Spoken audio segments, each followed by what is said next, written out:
Hello student, मैं आशा सिंघल अपने YouTube channel study zone में आपका स्वागत करती हूँ।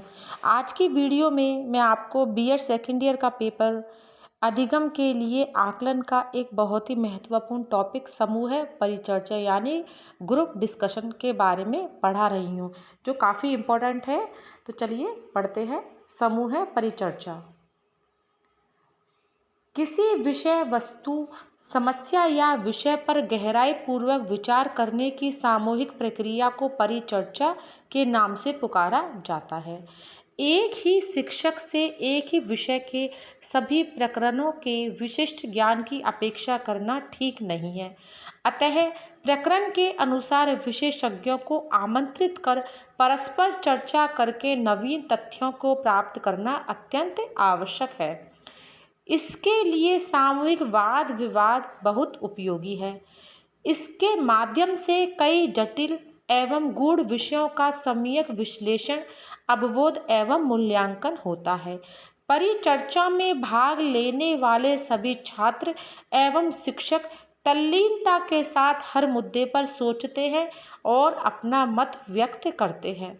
प्रत्येक व्यक्ति को अपना विचार या मत प्रकट करने की पूरी स्वतंत्रता रहती है और इस प्रकार प्रत्येक की राय को दृष्टिकोण रखते हुए बहुमत के आधार पर विषय या समस्या के बारे में निर्णय लिए जाते हैं। भिन्न मत रखने वाले व्यक्तियों के सुझाव या असहमति को पूर्ण वस्तुनिष्ठता पूर्वक अंकित कर लिया जाता है। अल्पमत रखने वाले सहभागियों के प्रति कोई भेदभाव नहीं किया जाता। इसलिए परिचर्चा को मूलतः लोकतांत्रिक व्यवस्था का लघु रूप कहा जाता है। अब आगे हम देखते हैं सामूहिक वाद विवाद का अर्थ। वाद विवाद विधि में शिक्षण का कार्य विशेषज्ञों के समूह द्वारा आपसी चर्चा के माध्यम से किया जाता है। इसमें चर्चा कराए जाने का नेतृत्व एक समूह के हाथ में होता है। अब आगे हम कुछ परिभाषाएं देखते हैं, जिसमें पहली परिभाषा है राइट के अनुसार। वाद विवाद विचार विमर्श को आधुनिक विधि है जिसमें चर्चा का नियंत्रण समूह द्वारा किया जाता है। दूसरी परिभाषा है ली के अनुसार शैक्षिक समूह क्रिया है जिसमें छात्र सहयोग पूर्वक एक दूसरे से किसी समस्या पर विचार करते। अब तीसरी परिभाषा देखते हैं एनसीईआरटी के अनुसार शिक्षक को यह स्मरण रखना चाहिए कि बालक तथ्यात्मक ज्ञान के प्रस्तुतिकरण को केवल निष्क्रिय होकर सुनने की अपेक्षा स्वयं क्रिया कर खोज कर अधिक प्रभावी रूप से सीख सकता है। अगली परिभाषा हम देखते हैं हर्बर्ट गुली के अनुसार परिचर्चा उस समय होती है जब व्यक्तियों का एक समूह आमने सामने एकत्रित होकर मौखिक अंतःक्रिया द्वारा सूचनाओं का आदान प्रदान करते हैं या किसी सामूहिक समस्या पर निर्णय लेते हैं। अब आगे हम देखते हैं समूह परिचर्चा के चरण, स्टेप्स ऑफ ग्रुप डिस्कशन। इसमें पहला है अनुदेशक। अनुदेशक का कार्य अधिक महत्वपूर्ण होता है क्योंकि उसे वाद विवाद की संपूर्ण व्यवस्था करनी होती है, जैसे वाद विवाद का प्रकरण, समय, स्थान, समूह के सदस्य एवं अध्यक्ष। इसके अतिरिक्त वाद विवाद का पूर्व अभ्यास भी वह कराता है। संपूर्ण कार्यक्रम की रूपरेखा भी तैयार की जाती है। अब दूसरा चरण है इसका अध्यक्ष। अध्यक्ष की भूमिका वाद विवाद के समय अधिक महत्वपूर्ण होती है क्योंकि समूह के सदस्यों के वाद विवाद का संचालन वह करता है और बीच बीच में उनकी अंतःक्रिया व तर्कों का संक्षेपीकरण एवं सुधार करता है। अब तीसरा चरण है इसका समूह के सदस्य। समूह के सदस्य की संख्या 4 से 10 होती है, यानी कम से कम 4 और ज़्यादा से ज़्यादा 10 हो सकती है। वाद विवाद करने में अध्यक्ष प्रकरण समस्या के संबंध में ऐसे बिंदुओं की ओर संकेत करता है जिससे सदस्यगण तथा श्रोतागण उसके स्वरूप को जान सके। सामान्यतः परिचर्चा किसी शैक्षिक समस्या, पाठ्यचर्या संबंधी समस्या, विद्यालय संगठन संबंधी समस्या आदि पर होती है। समूह के अध्यक्ष का यह दायित्व होता है कि परिचर्चा को विषय वस्तु से अथवा समस्या से दूर न जाने दे, सभी को परिचर्चा में सक्रिय रूप से भाग लेने के लिए समान रूप से अवसर प्रदान करे तथा सभी को स्वतंत्रता पूर्वक अपने विचारों को अभिव्यक्ति करने की अनुमति दे। अब अगला चरण हम देखते हैं श्रोतागण। जब वाद विवाद समाप्त हो जाता है, उसके अंत में श्रोतागण प्रश्न पूछते हैं। श्रोतागण अपना दृष्टिकोण तथा अनुभवों को भी प्रस्तुत करते हैं। श्रोतागण के प्रश्नों का उत्तर तथा उनकी शंकाओं का समाधान पहले समूह के सदस्य देने का प्रयास करते हैं। यदि सदस्यगण उत्तर देने में असमर्थ होते हैं तो ऐसी स्थिति में अध्यक्ष अपनी प्रतिक्रिया तथा समाधान प्रस्तुत करता है। अंततः अध्यक्ष वाद विवाद यानी परिचर्चा के निष्कर्षों का संक्षेपीकरण करता है तथा अपने दृष्टिकोण सभी के सम्मुख प्रस्तुत करता है, समूह के सदस्यों के प्रति आभार प्रदर्शित करता है और श्रोतागणों को धन्यवाद देता है। अब आगे हम देखते हैं समूह चर्चा विधि के गुण। समूह परिचर्चा विधि के निम्न गुण हैं। इसमें पहला है जनतांत्रिक मूल्यों का विकास।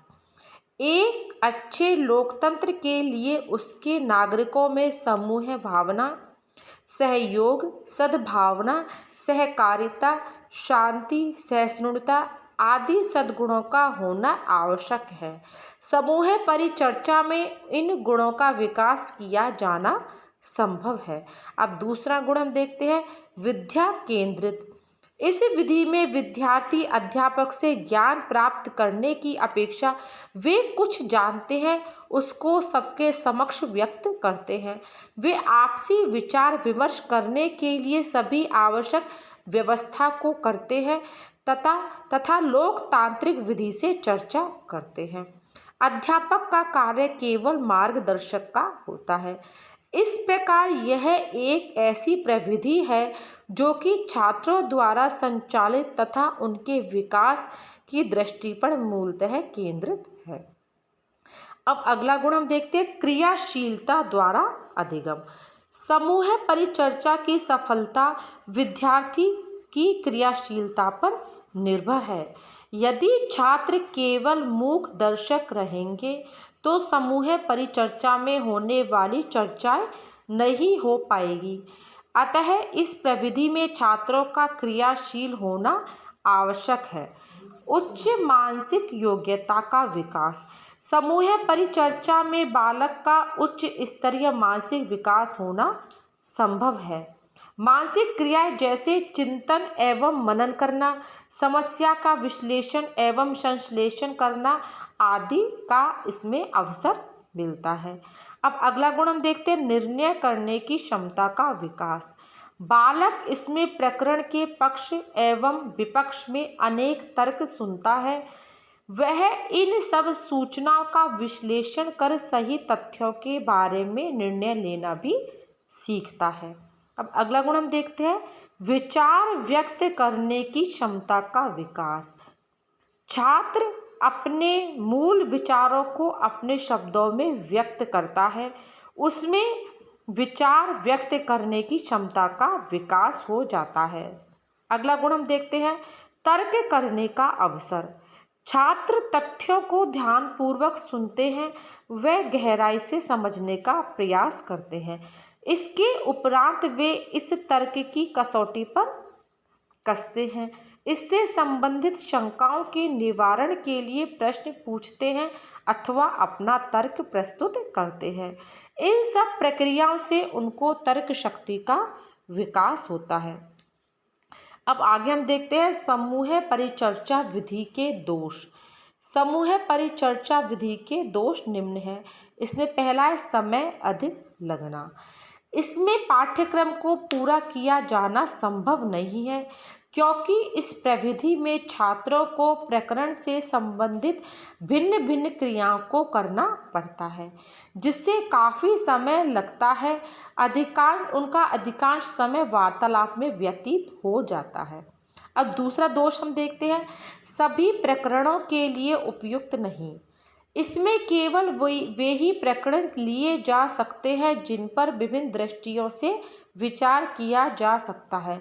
केवल मात्र सूचना प्रदान करने वाले प्रकरणों पर विचार विमर्श किया जाना संभव नहीं है। अब अगला दोष हम देखते हैं, कमजोर छात्रों के लिए अनुपयुक्त।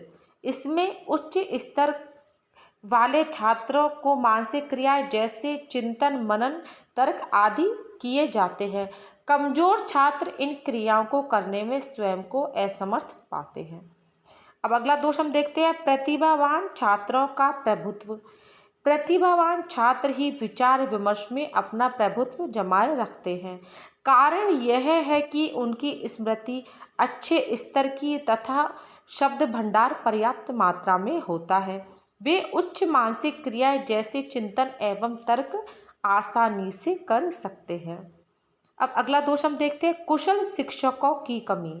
शिक्षक का कार्य काफ़ी मेहनत तथा कुशलता लिए हुए होता है। यह अध्यक्ष के रूप में प्रकरण पर विचार विमर्श प्रारंभ करता है। समय समय पर उसे मार्गदर्शन भी देना होता है।